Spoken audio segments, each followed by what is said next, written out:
नागपूर येथील zero budget नैसर्गिक शेती शिबिराला महिलांनी उत्स्फूर्तपणे हजेरी लावली होती। यामध्ये काही सुरुवातीपासूनच झिरो बजेट नैसर्गिक शेती तंत्राने शेती करणाऱ्या महिला होत्या, तर काही रासायनिक शेतीत होणारे तोटे, वाढणारा उत्पादन खर्च याला वैतागून झिरो बजेट नैसर्गिक शेतीकडे वळल्या होत्या।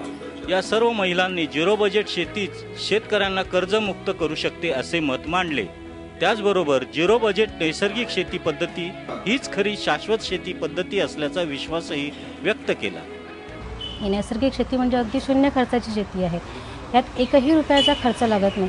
निसर्गाने निर्मित केलेल्या सगळ्या वस्तूंपासून आपण कशी खतं तयार करू शकतो, देशी गाईपासून आपण कसं खत तयार करू शकतो, त्यानंतर इतर जे झाडापाला आहे त्याच्यापासून कशी कीटकनाशक तयार करू शकतो, या सगळ्या गोष्टी पाळेकर गुरुजींनी आपल्याला सांगितल्या आहे।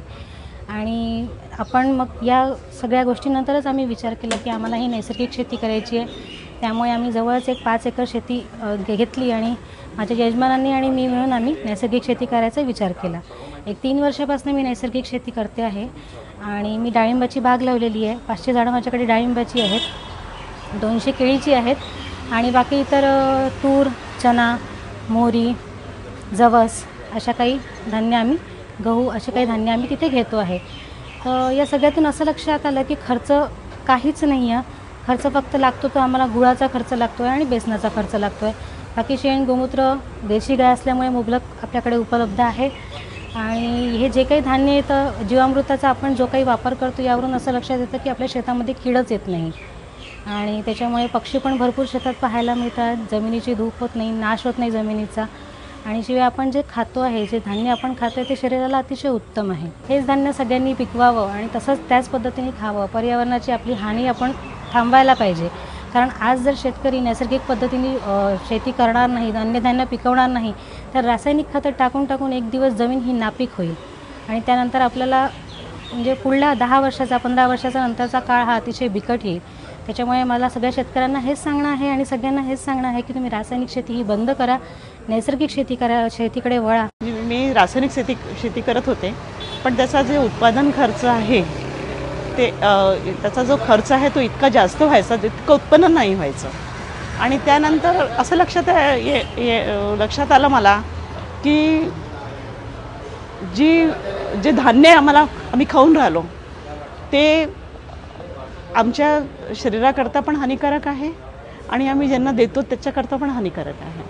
ती सर्व पद जी आहे त्याची प्रत चांगली राहावी म्हणून आम्ही मग नैसर्गिक शेतीकडे वळलो आणि ते करता 3 वर्ष होत आले, पण त्या शेतीमधून जे आता समाधान मिळतं ते खूपच चांगलं आहे आणि आमच्या जमिनीची पण पत सुधारून राहिली।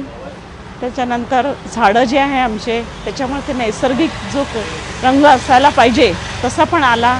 त्यानंतर फळं झाडं पण छान झालीत आमची। त्याच्यानंतर तिथून निघणारा जे आम्हाला जसं आमच्या इथे संत्रा होतो, संत्रा निघाल्यानंतर आम्हाला विचार पडते की आता हा संत्रा आम्ही व्यापाऱ्याला देतो पण त्याचा काही उपयोग करू शकतो का। तर मी केलं त्याचं सरबत तयार केलेलं आहे आणि ज्याच्यामध्ये अगदी शुद्ध रसापासून आणि त्याला कसं टिकवून त्याला कसं आम्ही प्रिझर्व करता येईल ते सर्व करून।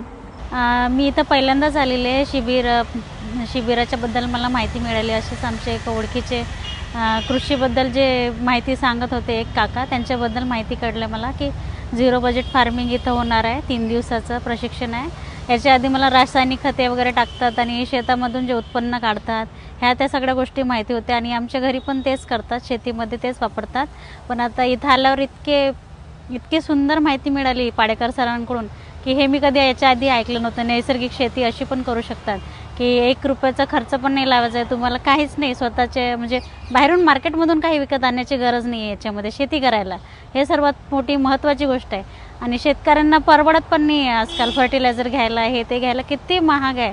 शेतकरी स्वतःच पहिलेच एवढे त्रस्त आहेत, त्यात आणखीन मार्केटमधून एवढं महागीचं विकत आणणे ते तर खूपच। तर आता याच्यामुळे आता मी इथून गेल्यानंतर जे काही इथं 3 दिवसाचं शिकणार आहे ते घरी जाऊन सगळं अप्लाय करायची माझी एकदम तयारी आहे आणि याच्यापुढे आता जर शेती करायची म्हटलं तर याच हिशोबाने करायची। रासायनिक खतांनी बनलेल्या याच्यात विषारी आहे हे कळत होतं, पण समजत नव्हतं की याला ऑप्शन्स काय आहेत। मग हळूहळू कळलं की ऑर्गॅनिक फार्मिंगकडे वळायला हरकत नाही आणि शेणखत आणि वर्मी कंपोस्ट वापरायला लागलो. वर्मी कंपोस्ट फार कमी प्रमाणात वापरलं आणि आम्हाला फार आनंद होत होता की आपण विषमुक्त खाऊन राहिलेलो आहे.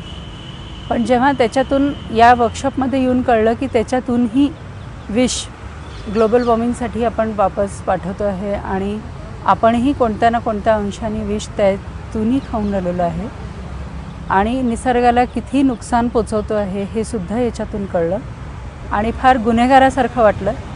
पण ओके, दृष्टीआड होतं सगळं, त्याचं नॉलेज नव्हतं म्हणून आपण करत आलो. पण आता आपण सुधरू. एकूणच तोट्यात नेणाऱ्या रासायनिक तसेच सेंद्रिय शेतीला फाटा देणाऱ्या या महिलांनी झिरो बजेट शेतीतच भविष्यातील पिढीचे हित असल्याचेही यावेळी सांगितले. Bureau report, ZBNF, SPTV, Nagpur.